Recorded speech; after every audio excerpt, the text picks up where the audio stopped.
All right. Hi, everybody. My name is Austin Demarest, and I'm a fish biologist with U.S. Fish and Wildlife Service. And today I'm going to discuss field observations and trends from red and carcass surveys on the San Joaquin River, which is a collaborative effort between the U.S. Fish and Wildlife Service and California Department of Fish and Wildlife.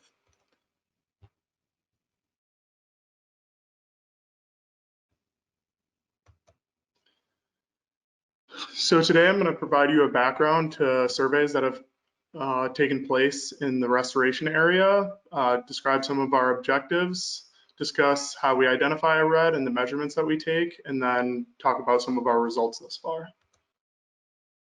So to give you a brief background, starting in 2013 to 2016, U.S. Fish and Wildlife and CDFW conducted spawning surveys on fall-run Chinook salmon in the restoration area. And then starting in 2016 until present, U.S. Fish and Wildlife and California Department of Fish and Wildlife conducted spawning surveys on spring run Chinook salmon within Reach 1 of the restoration area. And this was made possible with the release of excess adult spring run Chinook salmon broodstock from the Salmon Conservation and Research Facility by CDFW. And then in 2019, this past year, there was high seasonal precipitation during the adult migration season, which allowed adult hatchery returning spring run Chinook salmon to volitionally return past all fish passage barriers into Reach 1 of the restoration area. And then as well in 2019, spring run trap and haul effort by U.S. Bureau of Reclamation captured 23 adults, and 19 of these individuals were successfully tagged and released into Reach 1 of the restoration area. So the objectives for our survey are to quantify spring run Chinook salmon reds, assess the spatial and temporal distribution of spawning, compare the physical characteristics of reds created in 2019 with previous years, describe the spatial trends of carcasses recovered, quantify egg to fry survival with emergence traps following red and carcass surveys, and then compare the pre-red relative sand composition across years. So on this slide, you can see a map on the right-hand side. In the top left, there's an inset map that shows the 5 distinct reaches of the restoration area. And on the bottom right-hand side, you can see the upper section of Reach 1, which is where we're going to focus today. So red and carcass surveys generally occur from late August until early November and take place on 3 consecutive days, generally Tuesday through Thursday. And during our survey, each day we survey a distinct section. The first survey section is from Bryant Bridge to Lost Lake, which you can see on the map. And then the second section is from Lost Lake to the Fresno County Sportsman's Club. And the lowest section that we survey is from the Fresno County Sportsman's Club to the Milburn Ecological Unit. So when we're doing our surveys, we generally identify reds as substrate cleared of periphyton with a pit and defined tail spill. And on the right-hand side of the slide, you can see a diagram of a red with an overview on the top and a cross-sectional view below that, as well as all the measurements that we take during our surveys. So generally, we record location and date, as well as river position and habitat type, which is characterized by depth and velocity. And then in the pre-red area, or the area directly upstream of the red, which you can see with this green circle right here, we document depth, velocity, the pre-red textural facies, and the percent sand to indicate what the spawning habitat would look like prior to the disturbance from spawning activity. And then lastly, we record pit and tail spill measurements of length and width, as well as maximum depth and minimum depth measurements. On this slide, you can see the total number of reds that we've documented each year from 2016 to 2019, as well as the total number of reds that we've measured and the number of reds that have been superimposed upon. So overall, you can see that annual spring run Chinook salmon red detections have increased from 2016 to 2019, with our highest number of red detections this past year with 209 total.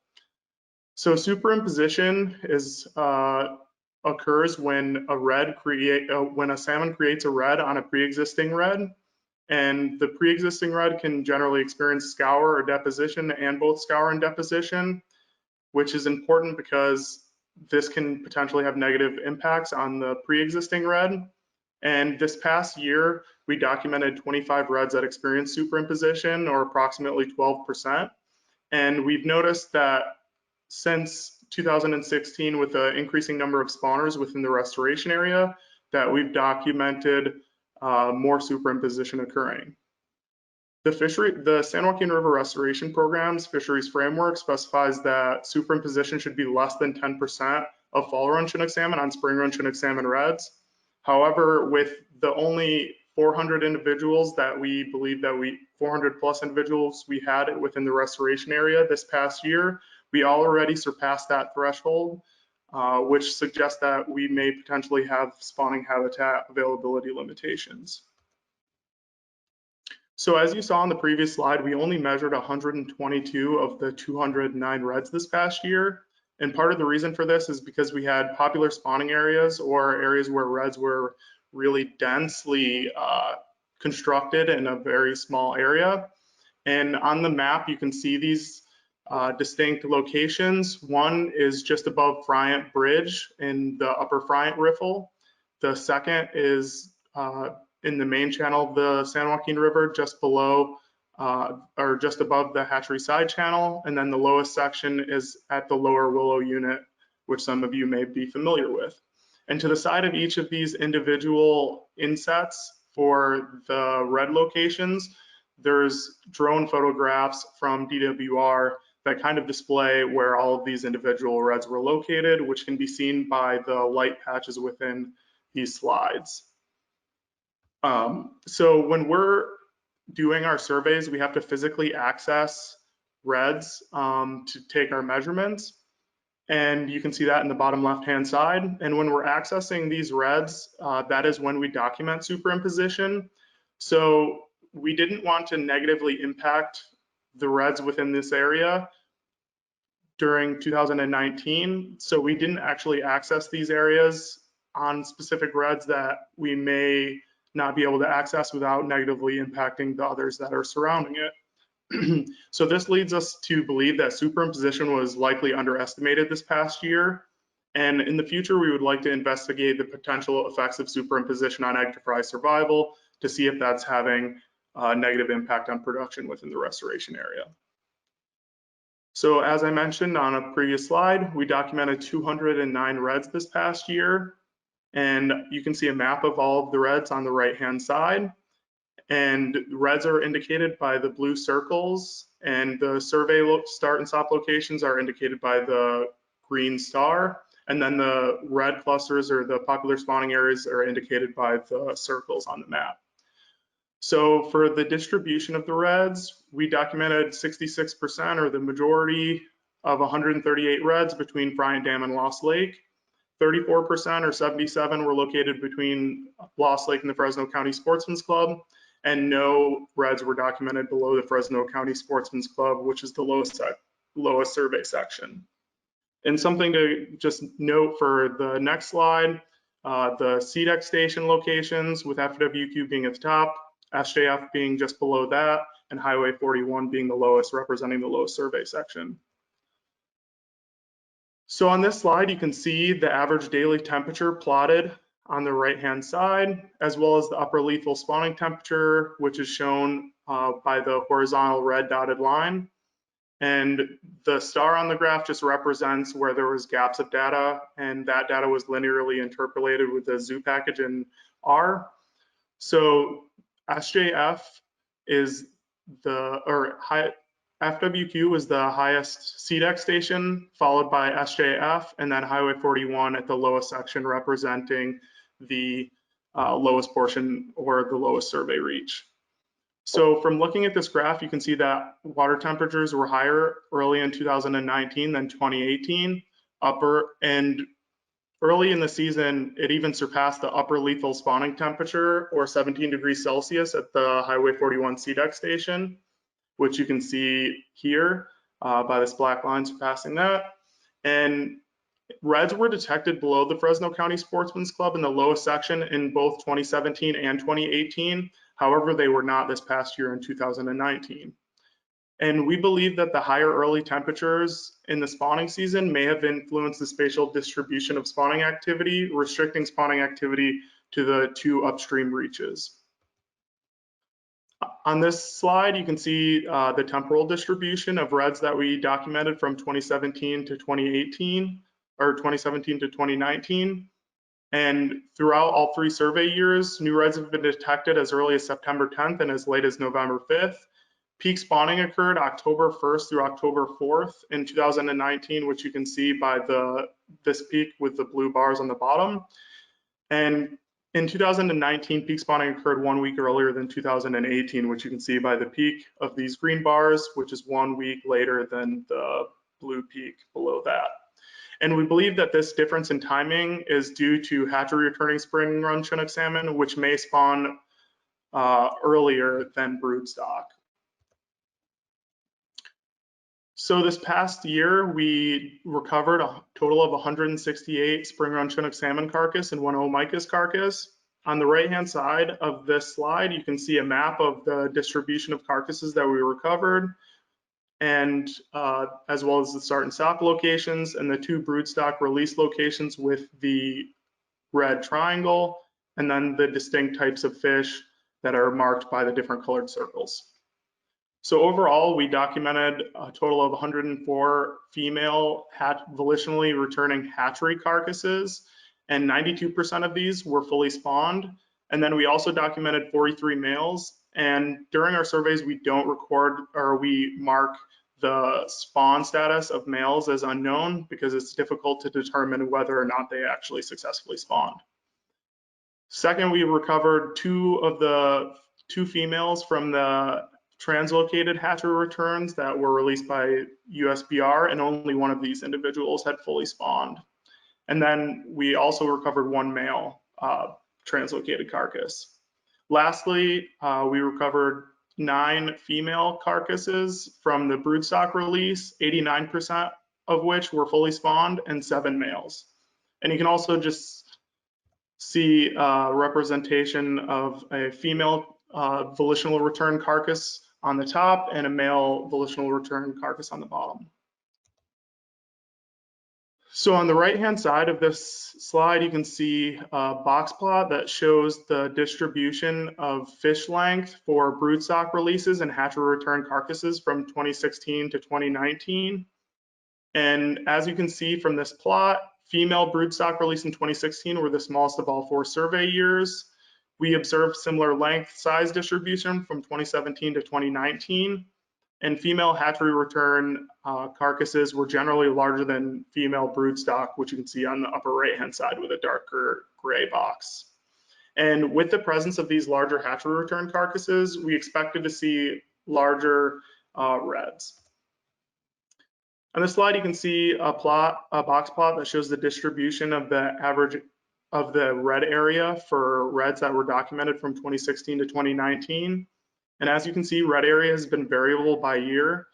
And from 2016, red area ranged between 0.94 to 9.8 meters squared, which is shown by the horizontal gray dotted lines on this plot. And as we suspected, reds were much larger this past year in 2019, and we believe this is likely due to the larger hatchery returning females. So following our red and carcass surveys, we install emergence traps, which you can see by the image in the right-hand side of this slide. And generally, emergence traps are installed so that we can capture fry as they emerge from gravel, where they then flow downstream and are captured within the catch jar on the bottom. And then we end up with a result like this. Survival, egg to fry survival is calculated by dividing the mean number of captured fry and emergence traps by the average fecundity from the Salmon Conservation and Research Facility or the Feather River Fish Hatchery returns, and then multiplied by 100. There are 2 assumptions to this equation, which is all eggs are fertilized and viable upon deposition into the substrate. And we also assume that 100% of these eggs that are deposited survive to the eyed egg stage.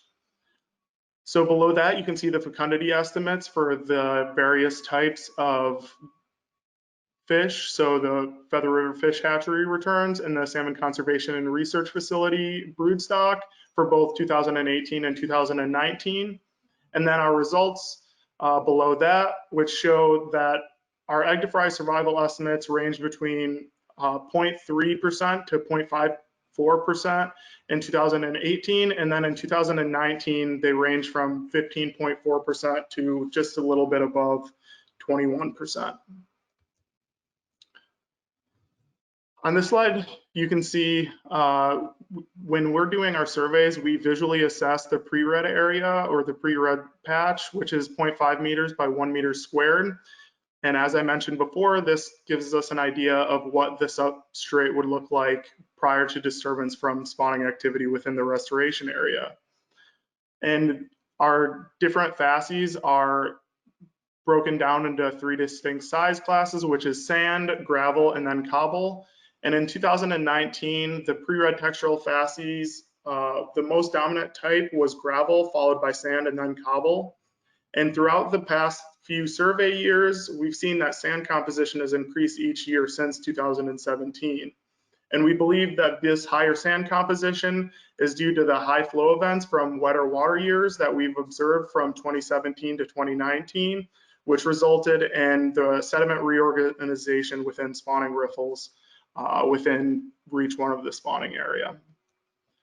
So as a summary from our results, superimposition is greater than 10%, suggesting suitable spawning habitat may be a limitation within the San Joaquin River restoration area. Higher water temperatures early in the spawning season may cause spring run Chinook salmon to spawn further upstream within the restoration area. Volitional returning hatchery spring run Chinook salmon may spawn earlier, are generally larger and produce larger reds than broodstock. Egg to fry survival was greater in 2019 than 2018. Sand was more prevalent within the pre-red area in comparison to the previous years. And we also suggest that we should use caution when using broodstock as a proxy for volitional returning hatchery fish, because under the current circumstances, hatchery returning or broodstock fish are generally, or hatchery returning fish are generally larger, produce larger reds, and they may even spawn earlier and may be more successful with producing offspring. So looking into the future, we plan to continue to monitor spawning activity with red and carcass surveys. Spawning surveys can help inform the program restoration needs to accomplish program goals. We also would like to investigate superimposition to see if it's negatively impacting production within the restoration area. And we would also like to determine if we can expand suitable spawning temperature lower within the restoration area with releases from the cold water pool. However, this may just be a limitation of warmer water years, and fish may be restricted to the upper 2 sections. In the future, we would also like to document spawner identity of reds to further assess differences between broodstock and hatchery returns. And lastly, we want to reassess fine sediment composition within the spawning areas to determine if it's having a negative impact on egg to fry survival, and then monitor to see if there's differences in the fine sediment composition following wetter water years versus drier water years. So with that, I would like to thank U.S. Bureau of Reclamation and the San Joaquin River Restoration Program for funding these surveys. And I would also like to thank U.S. Fish and Wildlife Service and California Department of Fish and Wildlife for your hard work and collaborative effort to make all of this possible, and also all of our other collaborating agencies. And with that, I can take any questions. Great, thank you, Austin. I see a question for you from Hillary. Your question is, any idea where that sand is coming from, or is it already there and just being redistributed? I mean, I think I would have to refer to hydrogeomorphologists, but just from my experience, I think that just since we don't have any gravel being added into the system, that can be depleted into the pools, and then just due to high flow events, it rearranges the sand and helps it redeposit within the spawning riffles, because it seems like after drier water years it kind of depletes over time, whereas in wetter years it just kind of redistributes within these areas. Great, thanks Austin, and thanks Hillary. All right, so I think that's all the time we have for questions right now, but of course, as always, if you have any more questions for Austin, you can go ahead and submit those in the chat function, and we'll send them to him and he can answer them after the meeting.